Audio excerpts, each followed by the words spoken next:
the food I used to push aside on the breakfast table, thinking it was just for kids or summer pies, turned out to be the very thing that brought back my sharpness in the mornings. Ain't that something?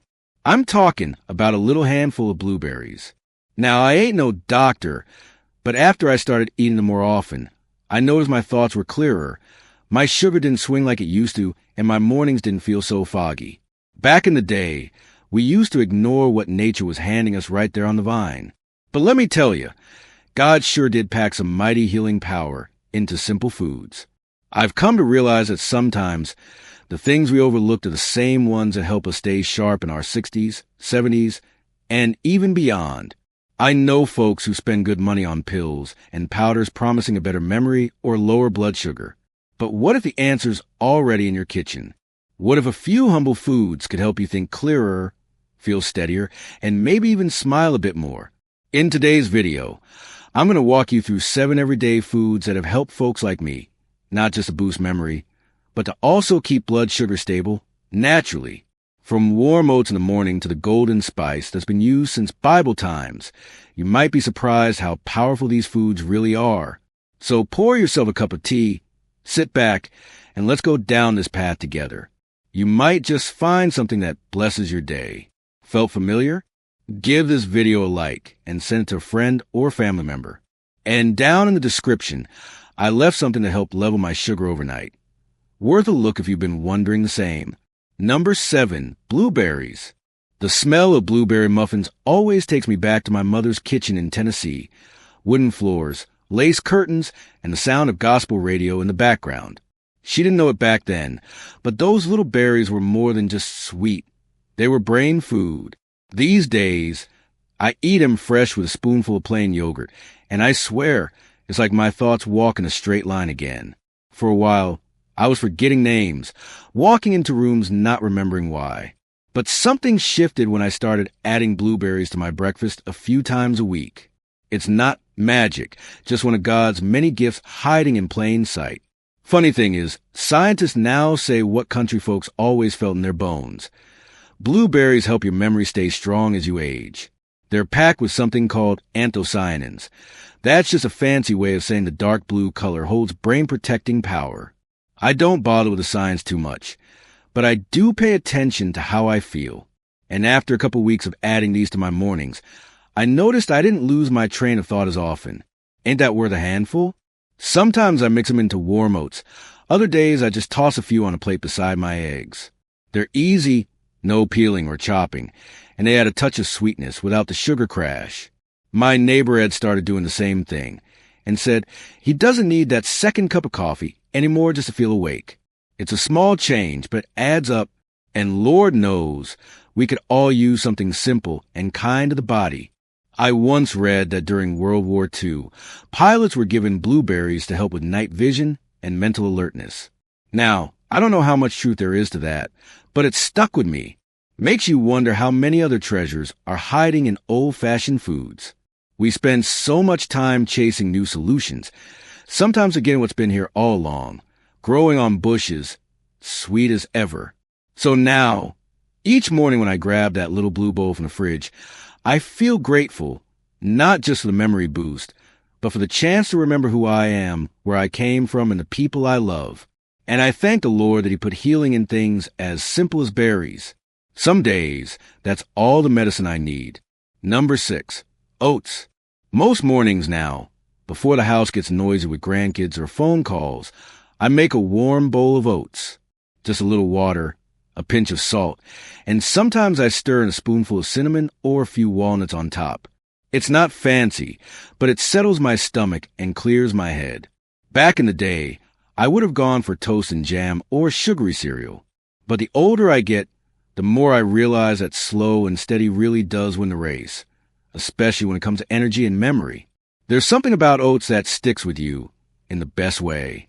I read somewhere that they release energy slowly, which keeps your blood sugar from jumping around like a jackrabbit. I used to crash hard after breakfast, dizzy, cranky, even a little confused sometimes. But when I switched to oats, that stopped. My thinking got steadier, and so did my mood. It's almost like oats talk to your brain and say, let's take it easy today. Oats have been part of country breakfast for generations, and for good reason. Back in Scotland, folks used to carry oat cakes in their pockets for long workdays in the fields. They knew it kept them going strong. And now, we know they're full of something called beta-glucan, a fiber that helps your heart and your mind stay in sync.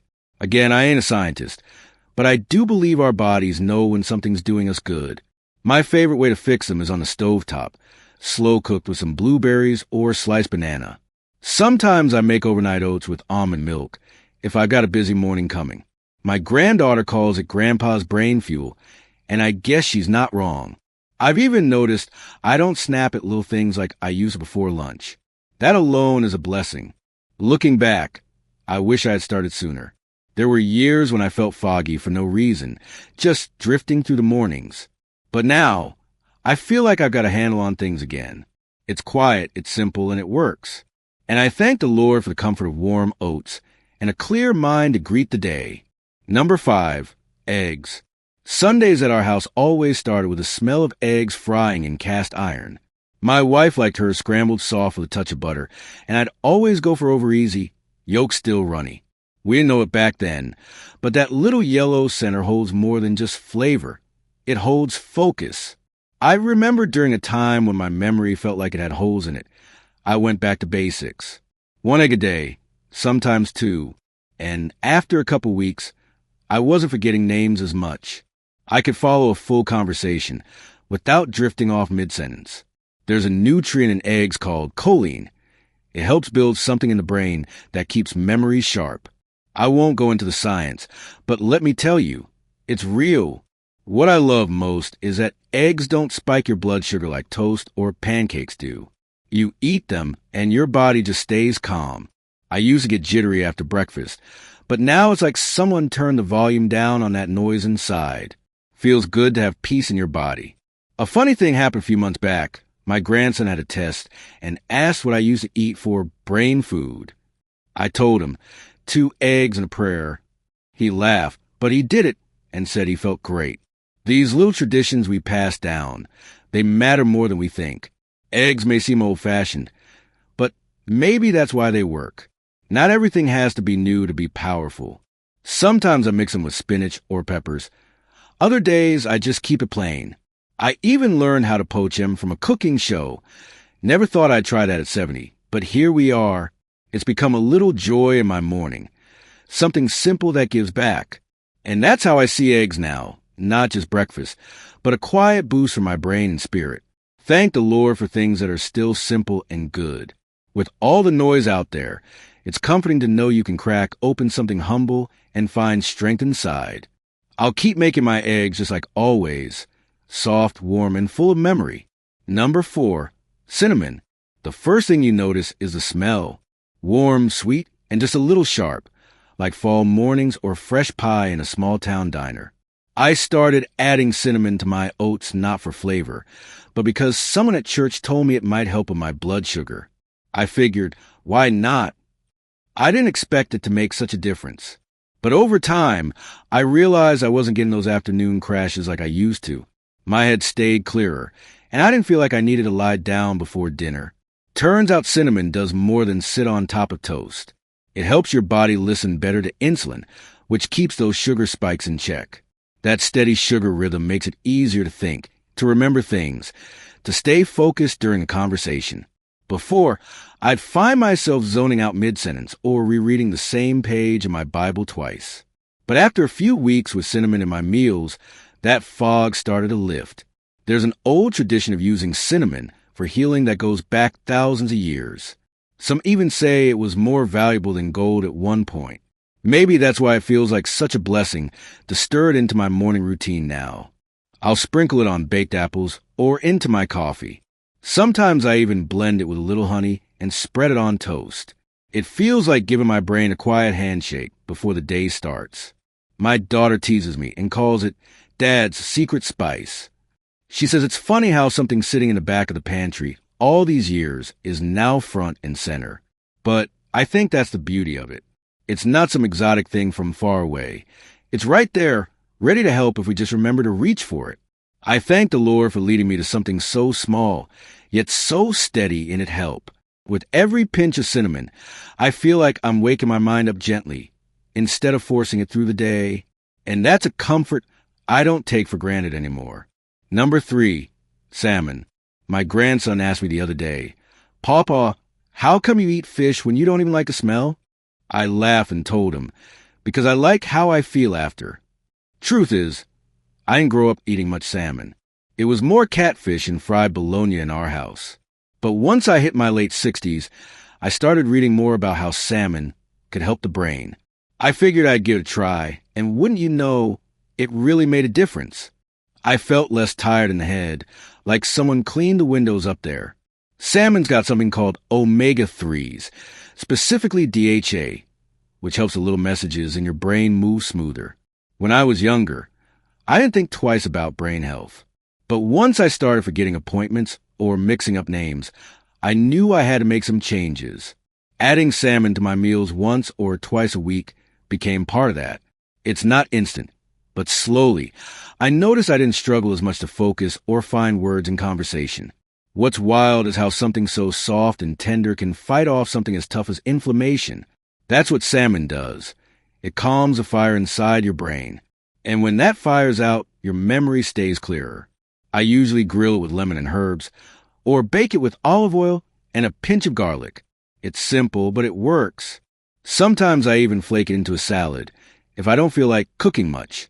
I heard that the Inuit people, who eat a lot of fatty fish, rarely have memory problems as they age. That stuck with me. Makes you think, maybe there's wisdom in how others live, especially close to nature. We chase too many pills when some of the answers are swimming right in front of us. Now, every time I sit down to a plate of salmon, I say a little prayer of thanks, not just for the flavor, but for the calm it brings to my mind. It's a quiet kind of healing. No big show, no magic tricks. Just a slow, steady gift of clarity. And that, to me, is worth a second helping. Number 2, turmeric. There's something almost holy about the golden color of turmeric. First time I saw it, I thought it looked like sunlight in a jar. My niece from Texas sent me a small bag of it and said, "Uncle Joe, try this in your tea. It might help with your joints and that brain fog you've been talking about." I didn't expect much, but I gave it a go, stirred it into warm water with a little honey and black pepper. It tasted earthy, almost like ginger and soil, but comforting in a strange way. After a few weeks, I noticed I was feeling lighter, not just in the knees, but in the mind too. They say turmeric's got something called curcumin in it. That's what gives it that golden glow. But what matters to me is how it quieted the noise in my head. Before, I get stuck in little loops of worry or forgetfulness. I'd open the fridge and stand there wondering why. But slowly that changed. It didn't fix everything overnight, but it gave me space to breathe and think clearly again. Turmeric's been around since Bible times, used in India for healing just about everything. That kind of history carries weight. These days, I sprinkle it into scrambled eggs or mix it into soups. Sometimes I just brew a turmeric tea before bed. It helps me wind down. It's amazing how something so small can soften the edges of a rough day. What surprises me most is the way it lifts my mood. Not in a fake, cheerful way, but like my mind isn't dragging anymore. I read that it may even protect against things like Alzheimer's. I don't know if that's proven or not, but I know how I feel. And feeling better, that counts for something. Hard to believe a spoonful of golden powder could bring that kind of peace. But every time I stir into my cup, I think of my niece and say a quiet thank you to the Lord for her, for this little root, and for another day with my mind intact. Number 1, walnuts. Back when I was a boy, we had a big walnut tree behind the shed. Every fall, we'd gather them up by the bucket, hands stained black from the husks, fingers sore from cracking shells. I didn't know back then that those same walnuts we threw at each other like baseballs were full of things my brain would beg for decades later. These days, I keep a small jar of them on the counter. I grab a few in the afternoon when I feel that slow fog creeping in. It's a small habit, but it makes a big difference. They say walnuts look like little brains, and I think God made it that way on purpose. They're packed with vitamin E and good fats that keep the gears turning upstairs. When I started adding them to my diet, I noticed I didn't lose track of conversations as often. My words came a little easier. I could follow my pastor's whole sermon without my mind wandering off somewhere in the middle. And that right there, that's a blessing. Most days, I crush a few over oatmeal or mix M into my salad with some apple slices. I even toss them into homemade banana bread when the great-grandkids come visit. They don't even notice, but I smile knowing it's doing more than just adding crunch. It's adding strength where I need it most, in memory, in clarity, in focus. One thing I didn't expect was how they help with that late-day tiredness. You know, that drag that it's around 3 or 4 p.m. walnuts give me a clean kind of energy, not like sugar or coffee, but something more grounded. Just enough to finish the day without feeling scrambled. Sometimes, when I sit quietly with a few walnuts and a cup of tea, I think about that old tree behind the shed, how something from my childhood would end up being a key to staying sharp in my old age. Life's funny like that. The answers we're looking for often start in the soil, right in our own backyard. It's a strange kind of comfort, realizing that the answers we've been searching for might already be on our plate. Not in pills, not in pricey powders, but in humble foods like berries, oats, and eggs. Over the years, I've learned that God often hides healing in the simplest places. You don't have to change your whole life in one day. You just start small, maybe with a bowl of oatmeal, a sprinkle of cinnamon, or a few walnuts in your pocket. The important thing is to start and to keep going one quiet morning at a time. When I look back, I don't regret the mistakes I made with my health. I just wish I had listened sooner to what my body was trying to tell me. That foggy thinking, the mood swings, the forgetfulness. It wasn't just age knocking at the door. Sometimes it was sugar swinging too high, or my brain starving for the right kind of fuel. But when I gave it what it needed, I noticed a shift, a little more clarity, a steadier day, a better night's rest. And that, my friend, is worth more than gold. If you're feeling overwhelmed, don't be. You don't need a fancy diet plan or expensive supplements. Start with one thing. Maybe it's eating salmon this week instead of fried meat. Maybe it's brewing turmeric tea in the evening. These small steps build a path, and before you know it, you're walking stronger, thinking clearer, and waking up with purpose. There's still time to feel better, even after 60, 70, or 80. Don't let anyone tell you otherwise. Of course, before making big changes to your eating habits, especially if you got health conditions or take medication, it's always good to check with a doctor you trust. This ain't medical advice. It's just what worked for me and what might work for you too. Everybody's different. But I do believe God gave us wisdom and choices, and He speaks through nature more than we realize. So wherever you're at in your journey, I hope this video gave you something to hold on to. A bit of hope, a bit of encouragement. Maybe even a recipe to try tonight. I'll be right here, cheering you on one spoonful at a time. Take care of yourselves, and God bless y'all.